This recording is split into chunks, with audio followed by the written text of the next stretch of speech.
پنجاب کی مختلف دریاؤں میں سیلاب نے تباہی مچا دی۔ درجنوں دیہات، قصبے اور فصلیں پانی میں ڈوب گئیں۔ ہزاروں افراد اپنی جمع پونجی، آباد گھر، مال مویشی چھوڑ کر بے سر و سامانی کی حالت میں نقل مکانی پر مجبور ہو گئے۔ سیلاب زدہ علاقوں میں پاک فوج، ضلع انتظامیہ اور ریسکیو اداروں کی جانب سے ریلیف آپریشن جاری ہے۔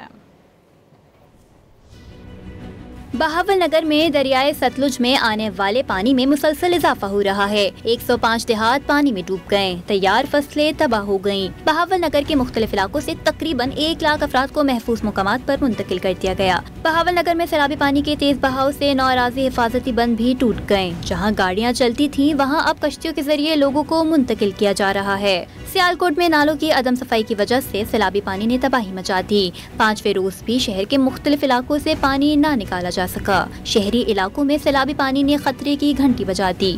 سیالکوٹ میں مقبوضہ جموں کشمیر سے آنے والے دریاؤں میں ابھی بھی طغیانی برقرار ہے۔ سیالکوٹ انٹرنیشنل ایئرپورٹ کی سروس آج رات 10 تک معطل رہے گی۔ نشیبی علاقوں میں رہنے والے شدید پریشان، خانہ بدوشوں کی جھوپڑیاں بھی پانی میں ڈوب گئیں۔